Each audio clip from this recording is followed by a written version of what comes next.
Then guys, let me finish on Chelsea and let me mention the situation of Alejandro Garnacho. First of all, on incomings, just quickly, Pep Chavarría from Rayo Vallecano. As I told you yesterday, the negotiation is ongoing.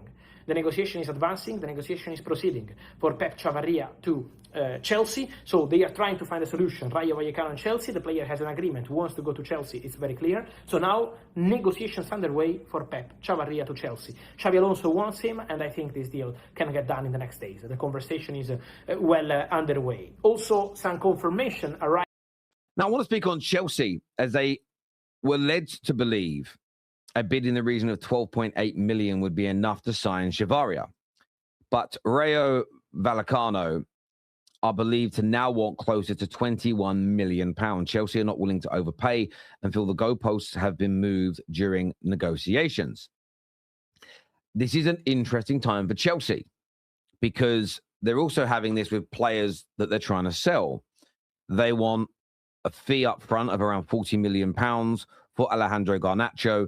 They're telling Roma, they're telling other clubs, we are not going to budge. We're not doing a loan with an option to buy. We're not doing a little loan fee. We're not doing a 10, 20 million pound transfer. It's going to be 40 million or you don't get the player. Chelsea are also telling potential vendors that the clubs that may sell them players, look, this was a 12 million, 13 million pound deal. You're now trying to push up that price. You're now trying to exploit us and take the proverbial. And we're not standing for it. It remains to be seen whether Chelsea will follow through with everything to the nth degree. We know there are some financial difficulties, to say the least. But at the same time, I would be hypocritical to sit here and say they're not right to push for the correct prices. Because they're already in financial trouble. The worst thing you can do at this moment is continue to undersell yourself. The worst thing you can do at this moment in time for Chelsea is essentially cut corners. You drop an extra 10, 15 million pound on player A, 10, 20 million pound on player B.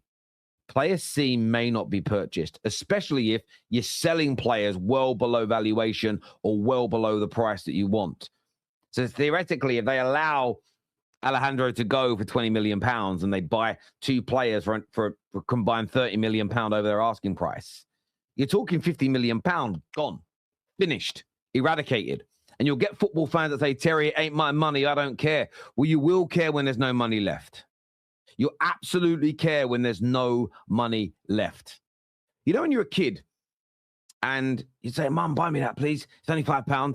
And your mum says money don't grow on trees. And you don't understand that machine, the ATM that used to spit money out, it wasn't just free money. They had to earn it. The bank wasn't a place you could just go to and get money. You had to have money in the bank account. I can't believe that football fans are acting like 5-year-old children asking their mum for a fiver. Fiver's probably not a lot of money nowadays, but you get my point, right? I'm not sure. Fiver was a massive amount of money when I was a little kid. I don't know what it'd get you now, nothing probably, but you get my point. I don't get why grown adults treat their football clubs how 5-year-old boys and girls treat their mums, thinking that money grows on trees. You must take care of the pennies so the pounds take care of themselves. The reason Chelsea are partly in this position is overspending, ridiculous contracts, and also buying duds within that. Because remember, 50% of what you buy fails. This is a statistical fact pushed, proven, and articulated by the world's leading sporting directors and football club owners. So to dispute it is folly. And I agree with Chelsea's approach, although there may be short-term pain. But like anything in life, for long-term gain, short-term pain is often needed. But Chelsea fans, give us your thoughts, give us your opinions in that comment section below.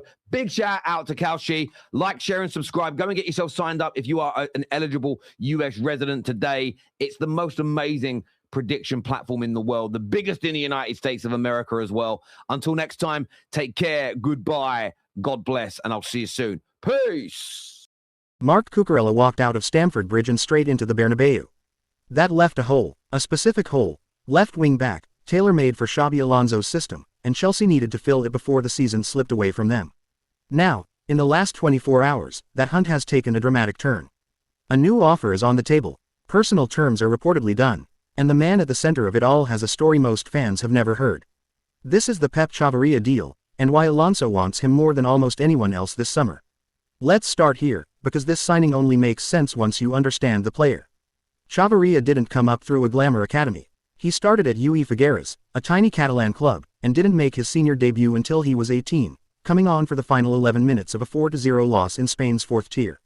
Not exactly a highlight reel. From there, he moved to UE Alet, 3rd division, before Real Zaragoza gave him his shot in Segunda Division in 2020. He was 22 by the time he played professional football regularly. Late bloomer barely covers it. Then Rayo Vallecano came calling in 2022, and everything changed. At Rayo, Chavarria became a genuine two-way threat, over 2,000 touches in La Liga last season alone, ranked among the league's best for crosses delivered, and just as effective defensively, ranking near the top for blocked crosses and duels won in his own third. He was central to Rayo's run to a European final, a historic achievement for a club that size. He didn't make his European debut until he was 27. Now, at 28, he's on the verge of the Premier League. Here's where the story gets personal. Xabi Alonso managed Real Madrid last season, and Real Madrid played Rayo Vallecano.